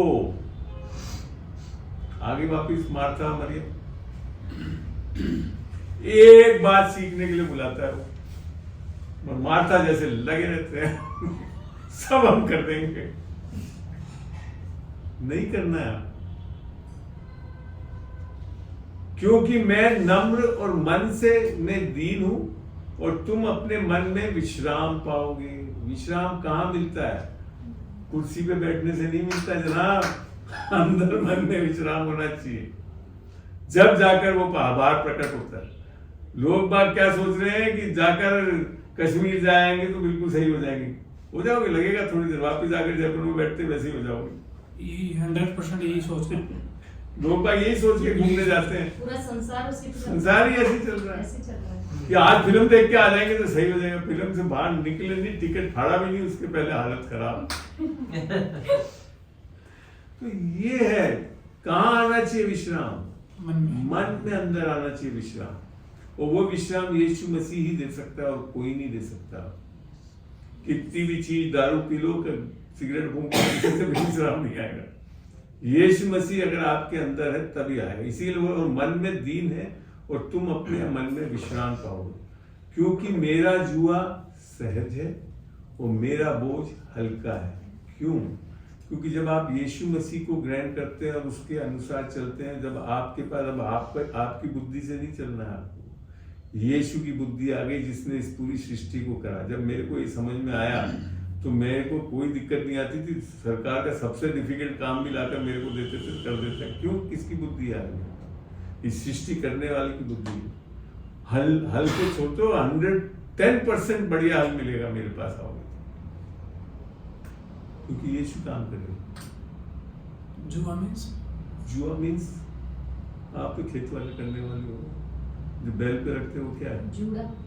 जुड़ा नहीं है, जुआ बोलते जुड़ा है उसको, जुड़ा बोलते हैं अलग अलग। जुआ वही है जो हल लगाते हैं ना। अब इसमें समझो कैसे, आप तो जानते हो हल अक्सर एक से भी चलाते हैं, अक्सर 2 बैल से चलवाते हैं, और उसमें भी कोशिश ये करते हैं कि एक बैल जो है बहुत ट्रेंड बैल होनी चाहिए, ताकि दूसरा बैल जो है वो आराम से इसके साथ चल लेता है। ये है चक्कर। तो जैसे वो यीशु मसीह हो जाता है ना, वो असली बैल, बाइबल में लिख रखा है ना, he is the ox of week. हमेशा यीशु मसीह के लिए ऑक्सन के लिए भी लिख रखा है, बैल के लिए भी। तो जैसे ही वो आ जाता है तो वो सही में एक्चुअली में दूसरे वाले के ऊपर में बोझ ही नहीं होता है, वो तो खाली उसको चलते रहना पड़ता है ताकि वो नीचे नहीं गिरे। ये हालत है, इतना अच्छा बनने वाला है परमेश्वर हमारे साथ। आई बात समझ में? किसने पूछा सवाल? किसने पूछा था सवाल? आगे बात समझ में? और कोई सवाल पूछे? मेरा सवाल ये है कि यीशु मसीह, थोड़ा जोर से बोलना ताकि रिकॉर्ड। मेरा सवाल ये है कि यीशु मसीह क्या ईसाइयों के लिए आया था या सब जातियों के लिए आया था? और उसको क्रूस में चढ़ाने वाले ईसाई थे या अन्य कोई और जाति थी? 2 सवाल बड़ा अच्छा लगा मेरे को। यीशु मसीह किसके लिए आया था और दूसरा चढ़ाने वाले ईसाई। भाई दुनिया ये कहती है, लोग ये कहते हैं कि साहब ईसा मसीह ईसाइयों का है और धर्मों का नहीं है, तो क्या ईसा मसीह को ईसाइयों ने नहीं चढ़ाया? जब उन्हीं का था तो उन्होंने क्यों चढ़ाया? चलिए, बहुत अच्छा सवाल है। पहली चीज, ईसा मसीह जो है किसी भी धर्म वाले के लिए नहीं आया, सबके लिए आया पहली चीज।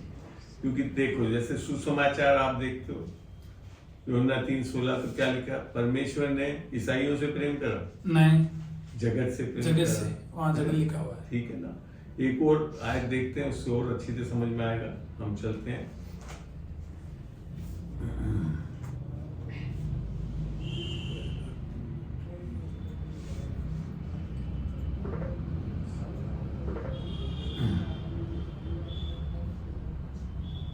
ये है 1 तिमोथी 5 और 6 पढ़ रहा हूं, क्योंकि परमेश्वर एक ही है।